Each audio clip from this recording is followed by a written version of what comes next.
teman-teman semuanya, di sini saya akan menjelaskan apa yang dimaksud dengan pengertian variabel dan tipe data. Nah, pengertian dari variabel dan tipe data yaitu pertama dari variabelnya. Variabel adalah suatu tempat yang digunakan untuk menampung data di memori yang mempunyai nilai yang dapat diubah-ubah selama proses program itu berlangsung.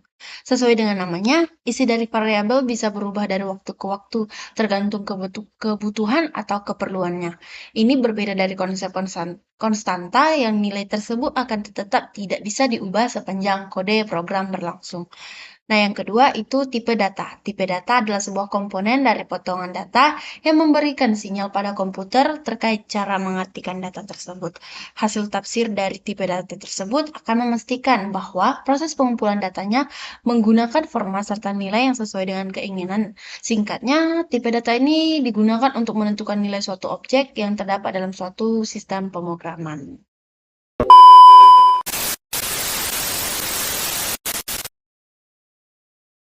Nah, teman-teman, selanjutnya itu ada 4 contoh fungsi dari variabel. Yang pertama, bisa untuk menyimpan data. Variabel ini menyimpan berbagai jenis data seperti angka, teks, atau nilai logika, sehingga data ini dapat digunakan atau diproses oleh program. Nah, yang kedua itu menyimpan input pengguna. Variabel sering digunakan untuk menyimpan input dari pengguna yang mungkin berubah-ubah, memungkinkan program untuk berjalan dengan data yang diberikan oleh si pengguna.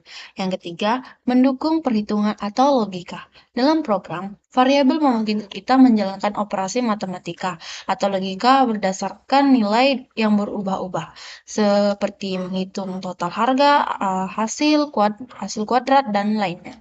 Nah, yang keempat, memudahkan pengguna dan pembaca kode. Dengan memberikan nama pada data yang disimpan, variabel membuat kode lebih mudah dibaca dan dimengerti oleh si pengguna. Nah, selanjutnya itu ada contoh-contoh variabel. Yang pertama ada variabel numerik. Variabel numerik ini digunakan untuk menyimpan angka, misalnya umur sama dengan 25. Di sini umur adalah variabel yang menyimpan nilai numerik angka 25. Yang kedua, variabel string. Variabel jenis ini menyimpan teks atau string karakter. Sebagai contoh, nama sama dengan Andi, di mana nama adalah variabel yang menyimpan string untuk Andi. Variabel dictionary. Variabel ini adalah jenis variabel yang menyimpan pasangan kunci dan value. Dictionary memungkinkan kita mengakses nilai tertentu berdasarkan kunci unik yang terkait dengannya. Yang keempat, variabel boolean. Variabel ini menyimpan nilai kebenaran yaitu true atau false. Contohnya it's login sama dengan true. Menunjukkan variabel it's login menyimpan nilai true bahwa user telah login. Nah, yang kelima ada variabel array.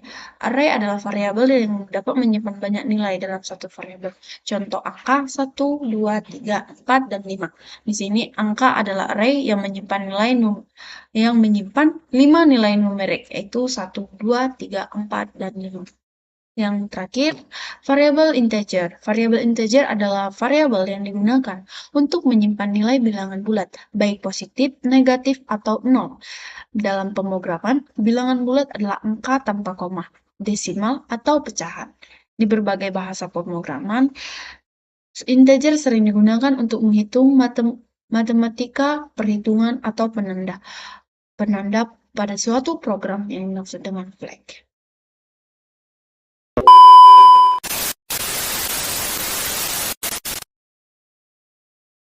Nah, teman-teman, dalam dunia pemrograman ada banyak jenis-jenis bahasa pemrograman. Antara lain, saya hanya memberikan contohnya sebanyak 6. Yang pertama ada jenis bahasa Python, yang kedua jenis bahasa Java, yang ketiga jenis bahasa Ruby, yang keempat jenis bahasa JavaScript, yang kelima jenis bahasa PHP, dan yang keenam adalah jenis bahasa C dan C++.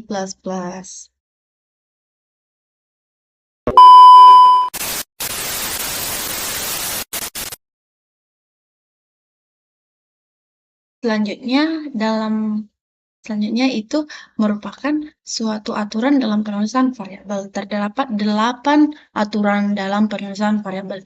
Yang pertama, pemilihan nama. Nama variabel harus deskriptif dan mencerminkan tujuan atau jenis data yang akan disimpan. Yang kedua, menghindari kata kunci. Jangan menggunakan kata kunci yang sudah ada dalam bahasa pemrograman.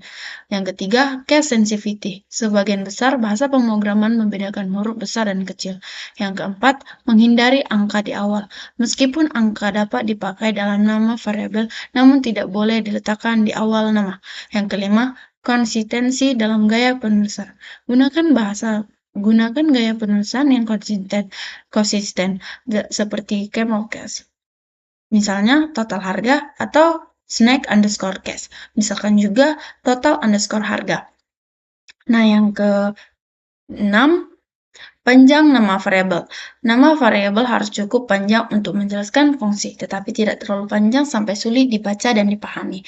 Yang ketujuh, menghindari karakter khusus. Hindari penggunaan karakter khusus, seperti tanda hubung, tanda bintang, dan lainnya dalam suatu variabel. Yang kedelapan, menggunakan nama yang mudah dipahami. Hindari penggunaan singkat yang tidak jelas atau nama yang membingungkan.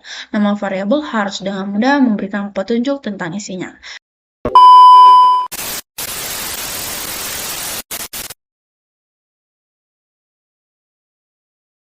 Nah, teman-teman, selanjutnya ada jenis-jenis tipe data. Di sini ada 6 jenis. Yang pertama ada bit.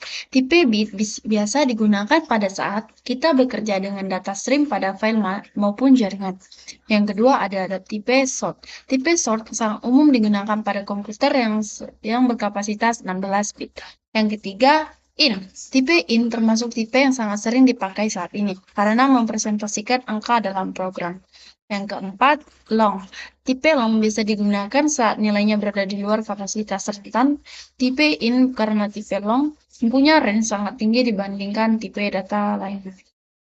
Yang kelima ada float. Tipe float biasa digunakan untuk menandai nilai yang presisinya seperti ketelitian tunggal atau single precision dengan menggunakan penyimpanan sebesar 32 bit. Yang keenam, double.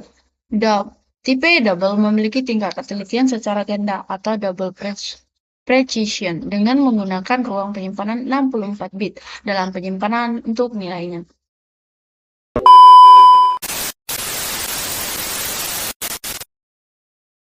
Baik, selanjutnya adalah suatu eksekusi pembuatan program menggunakan aplikasi Python. Di sini saya menggunakan aplikasi Python secara online. Baik, di sini kita akan hapus, lalu kita buat satu program sederhana.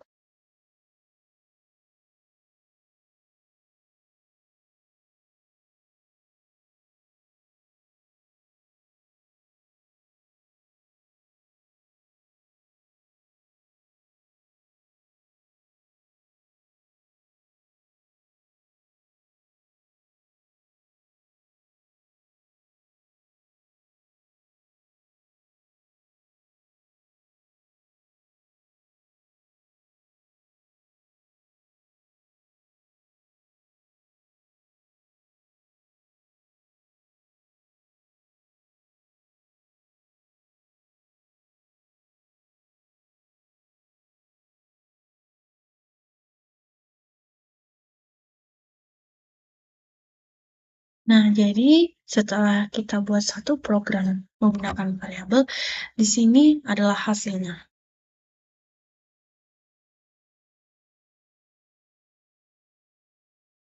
Jadi, pada skrip di atas, kita membuat 4 buah variabel, di mana variabelnya itu dari nama, alamat, usia, dan status. Masing-masing variabel kita berikan sebuah nilai. Variabel nama memiliki nilai Mary Christine berubah. Variabel alamat memiliki nilai Sumatera Utara. Variabel usia memiliki nilai 17 tahun, dan variabel status memiliki nilai mahasiswa. Dari hasil video saya, kurang lebihnya saya harap untuk memakluminya. Selamat menyaksikan dan jangan lupa like, comment, subscribe, and share. See you next video guys. Bye-bye.